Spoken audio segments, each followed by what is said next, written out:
asked to share how I actually got started doing Fifi the Magic Clown.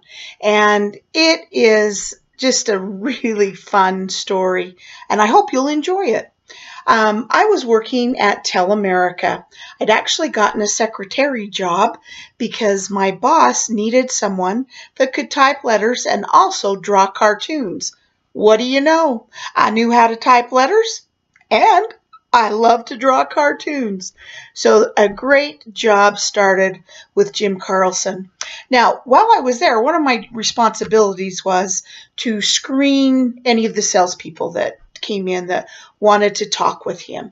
And I was sitting at my desk one day and a salesman walked in and he tied me a balloon. It was so amazing. I'd never seen a person tie a balloon in real life right in front of me. I'd seen it on TV, but I'd never at that point had anybody tie a balloon for me. It was wonderful. His name is Steve Botter, and he's just a delightful person. I told him that I would love to do this because I had lots of little nieces and nephews, and it would be so neat if I could tie them a balloon.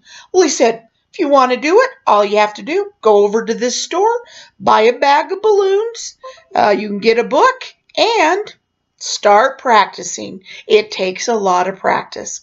Well, I immediately, right after work, ran to that store, bought my first bag of balloons, which were only $2 at the time, for 144 balloons.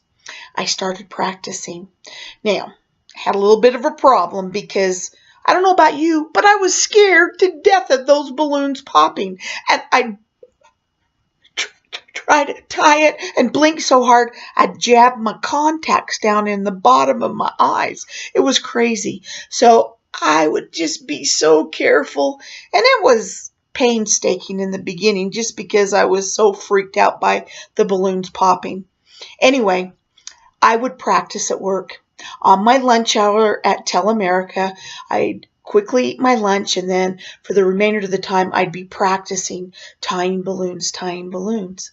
Well, Steve Botter, who was the salesperson, was also a clown, and it so happened that one of the sales representatives for Tel-America that worked in the office booked a party with Steve to come as a clown and tie balloons. It was a big activity in Salt Lake for his church. It was an LDS church event, and he needed Steve to tie balloons for 2 hours. Had it all booked. It was 3 or 4 weeks out, and everything was fine.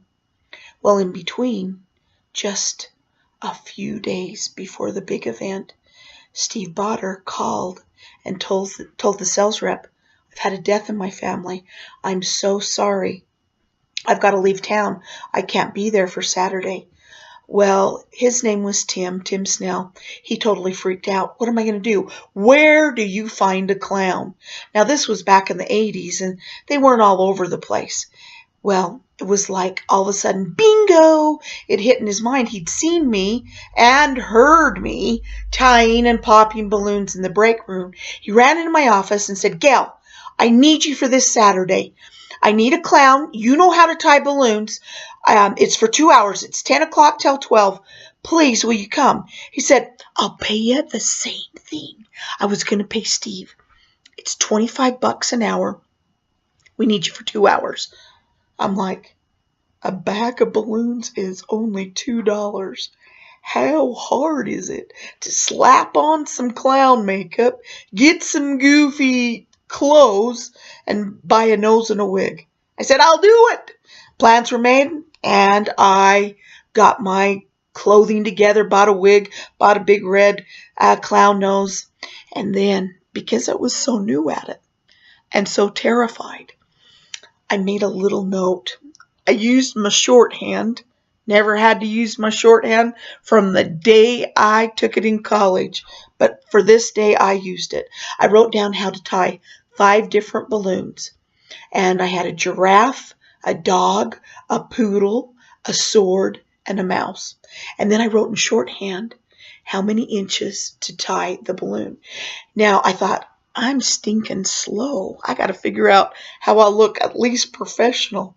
And I figured when you do a balloon, you measure, and if it's a bubble, the first bubble, then you have to twist 5 times to lock that bubble.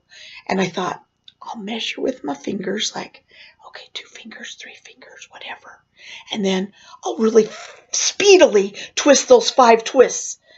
Well, it looked like I knew what I was doing. I went down to Salt Lake, found the place, walked in, was greeted by everyone, pulled the table over, put my secret notes down on the table, and had my pump and balloons, and away I went. Now, I learned another important thing. When people are in line, if you just stand there and tie your balloons, people get annoyed. But if you're funny and say funny things, then people start laughing and have a good time. Well, I interacted with the crowd and had them laughing and teasing, and I did my twist really fast on those 5 lock twists, and people go, "Oh, Fifi, you're amazing." Well, I had 3 different ladies come up to me, and they said, "Oh, you are simply amazing. Do you do birthday parties?" Bing! The light went on. "Why, yes. Yes, I do birthday parties. Just give me a call at this number, and we'll talk about what we can do for party packages and prices. Thank you." And Fifi was born. Now, the name Fifi I pulled out because it was my mom's nickname in high school, and I thought it'd be hilarious. So, Fifi the Magic Clown. Now, this was a great thing in my life. Lots of fun, wonderful things happened. And from that event, birthday parties started. At first, it was tying balloons and face painting and games. I had a sister that was learning games at Weber State with parachutes. So, voila. And as things went on, we added more and more things. I thank Heavenly Father every day for the opportunity I had to be Fifi the Magic Clown. It was a great experience with so many fun memories. I hope we can talk again. Thanks for watching.